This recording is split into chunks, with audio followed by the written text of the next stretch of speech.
Bon, donc je vais continuer suite à notre pause syndicale. Il y en a de la pause syndicale.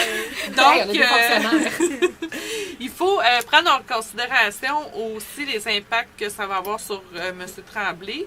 Éventuellement, si on refuse, ben ça ne respecte pas son intégrité, son respect de la vie privée et droit à l'autodétermination. Donc, la valeur qui est en cause, c'est le non-respect de ses droits fondamentaux. Si on refuse, ben, une conséquence positive, c'est qu'il ne s'expose pas à des accusations criminelles. Donc, la valeur ici, c'est le respect des lois. Et si on refuse aussi, il ne s'expose pas à des conflits avec sa femme et ou en tout cas sa famille, ses enfants. Donc, relation conjugale et familiale harmonieuse serait la valeur prise en cause. Donc, il y a deux grandes valeurs ou familles de valeurs en tension, c'est-à-dire la réputation de l'organisme versus le respect de l'intégrité professionnelle et l'intégrité personnelle de M. Tremblay. Donc, c'est sûr que on ne peut pas se baser, comment je pourrais dire, la qualité des services a préséance sur la réputation. Donc, mais la réputation, c'est aussi un peu comme le respect des lois. Oui, ouais. oui. Ouais. Puis, tu sais, il y a manière aussi de concilier les deux opposés là, pour arriver à un consensus, un compromis qui est quand même satisfaisant pour tout le monde. On se base sur quoi pour choisir que l'intégrité de la profession et l'intégrité personnelle de M. Tremblay est prioritaire? Bon, c'est que premièrement, la sexualité est une dimension fondamentale de l'être humain. La sexualité chez les personnes âgées en perte d'autonomie, c'est quand même quelque chose qui est de plus en plus actuel. On en parle de plus en plus. Et on n'est pas le premier CHSLD auquel on est confronté. Donc, il va falloir éventuellement se pencher davantage sur la question. Il ne faut pas oublier que M. Huté, il est apte à faire des choix. Il n'y a pas de mandat d'inaptitude. Donc, légalement, c'est un peu difficile de refuser sa demande. Puis aussi, en matière de sexualité, c'est qu'on ne peut pas se baser sur nos valeurs personnelles, nos réactions spontanées, parce que ça fait appel à la morale. Puis la morale, c'est quelque chose qui est trop arbitraire, qui est trop changeant, qui est trop changeant d'une personne à l'autre. Donc, dans la situation qui nous intéresse, il a fallu vraiment se baser sur des normes plus formelles comme la loi L4S, le code de déontologie, les principes directeurs du CHSLD. Ça nous prenait un ancrage commun, dans le fond.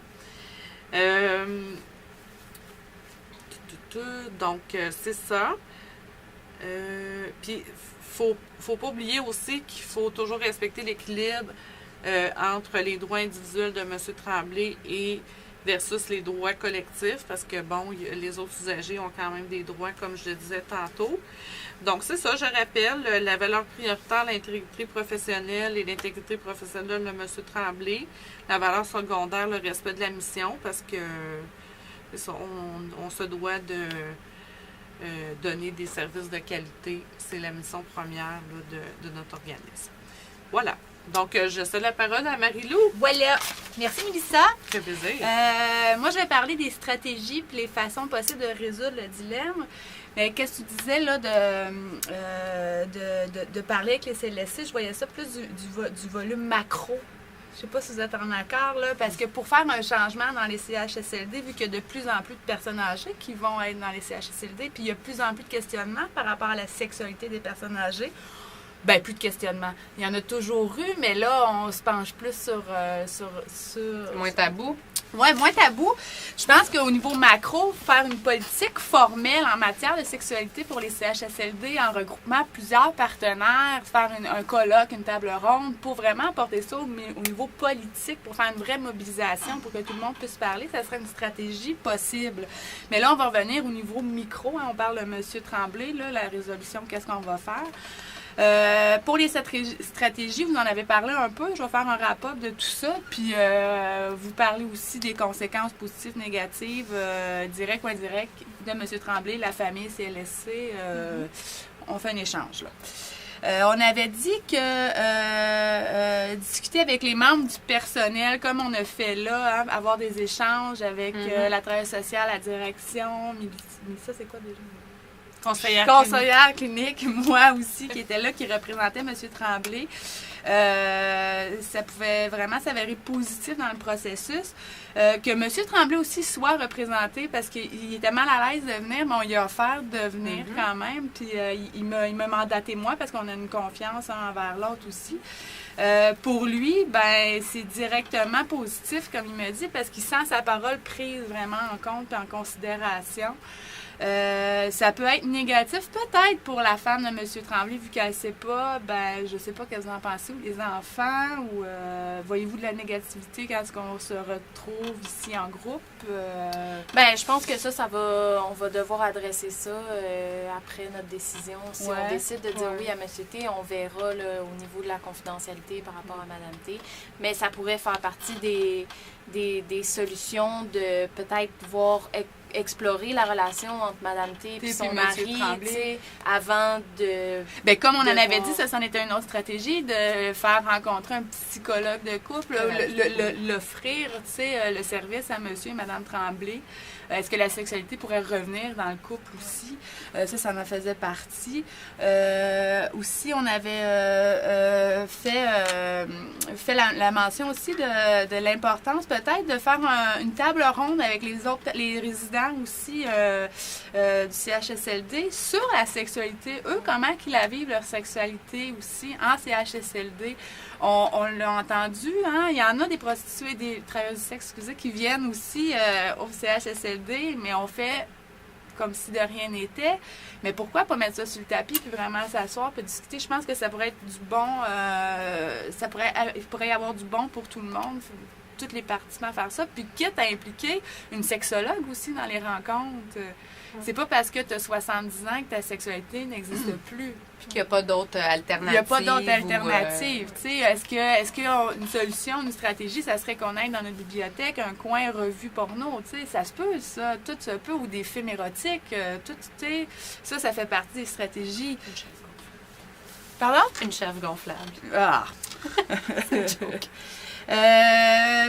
Aussi, on avait aussi écrit, au début, on avait dit aussi, on pourrait tout simplement éviter ignorer la demande de M.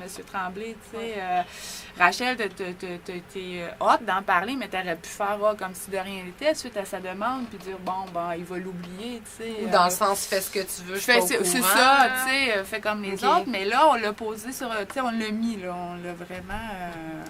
On l'a verbalisé, cette demande-là, en équipe. Fait que c'est positif pour l'établissement aussi.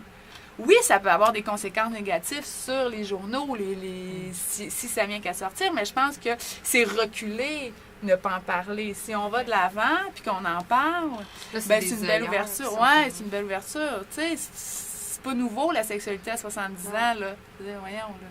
Bon, M. Tremblay, il aimerait ça que je parle comme ça. Alors, on en a parlé. Ici, aussi, on a évoqué aussi, si on acceptait, évoquer aussi la non-responsabilité du CHSLD. Hein, advenant, qu'est-ce qu'on avait dit? Advenant une arrestation. Ici, au CHSLD. Advenant, là, on a... de discrétion. Oui, il faudrait qu'il y ait une discrétion quand même. Puis ça aussi, ça fait partie des solutions avec lui, là. En même temps, si on fait signer un mandat à M. Tremblay, comme quoi qu'on accepte, mais à une condition qu'il soit discret ou une non-responsabilité, c'est comme un peu l'infantiliser, tu sais. Mais ça, on en parle. On en parle, tu sais. Mais tu sais, je pense qu'on peut... Tu sais, il y a quand même un compromis à faire. Puis ça serait important aussi de dire que c'est pas nous qui sollicitons les services de la travailleuse du sexe, là, parce qu'on devient comme complice. Aussi, une solution qui serait vraiment chouette à avoir, puis ça pourrait nous éclairer beaucoup, ça serait contacter un organisme Stella. pour savoir, est-ce que vous en faites souvent? Est-ce que souvent des filles ou des hommes qui vont dans les CHSLD, comment qu'on avait dit ça, là? Est-ce qu'ils ont des créneaux, tu sais? Est-ce qu'il y en a qui sont plus spécialisés dans les personnes âgées, plus dans les films ou peu importe, là, je sais pas, mais tu sais, discuter avec eux, avoir une ouverture, puis ça, je pense que c'est une recherche pour tout le monde, là. Apprendre à connaître ce monde-là aussi, qui est très inconnu pour nous. Très inconnu, oui, tout à fait. Oui, est-ce que... Okay. Fait qu'est-ce qu'on fait avec ça? Qu'est-ce qu'on fait avec ça? La décision finale, je vais la trouver. La décision finale. Alors, finalement, le CHSLD a décidé d'accepter la demande de M. Tremblay. Cependant, M. T doit signer une décharge stipulant la non-implication et la non-responsabilité du CHSLD advenant une arrestation, un vol, une plainte d'un autre résident. Ou est-ce qu'on parle des maladies ou on n'en parle pas? Non, OK. Bon, alors, ça va être dans la sensibilisation. OK. La demande de M. Tremblay est acceptée. Alors, c'est ça, mais il faut qu'il signe une décharge. Fait que non-responsabilité du CHSLD advenant tout ce qu'on a dit, là, vol, arrestation, une plainte d'un autre résident. Puis nous, ce qu'on trouvait bien avec cette solution-là, c'est que souvent, les valeurs... ici, on avait les valeurs de respect de la loi, les normes juridiques qui pesaient lourdement, mais aussi l'intégrité, l'autodétermination, la dignité de M. T. Puis des fois, c'est des valeurs dans certaines situations qui peuvent entrer dans un conflit qui n'est pas conciliable, mais je pense que là, ici, on arrive à une solution bien, qui concilie bien les deux. Ouais. Puis la solution finale aussi, il ne faut pas l'oublier, puis c'est important de le mentionner. Oui, on accepte, mais on enlève une décharge, une décharge aussi du CHSLD, là, advenant une arrestation. Là. Cependant, c'est en co-construction qu'on travaille avec M. Tremblay. Ça, c'est important à dire. M. Tremblay, il n'a pas accès à ses deux jambes. S'il a besoin d'aide, qu'est-ce qu'on fait? Si dans les rapports sexuels, il a besoin d'aide, qu'est-ce qu'on fait? T'sais? Ça, c'est une co-construction, il va falloir travailler ça avec lui, puis peut-être, je sais pas, monter un guide ou peu importe, là, mais voir à ça. Là. On ne le laisse pas tout seul avec notre décision. Non, il y a un accompagnement qui est fait, de la sensibilisation aussi. Oui. Puis on continue à sensibiliser les autres aussi. Oui. Mais ça a été une belle réflexion qu'on a eue. De belles rencontres, les filles. Merci beaucoup. Merci. Bon été.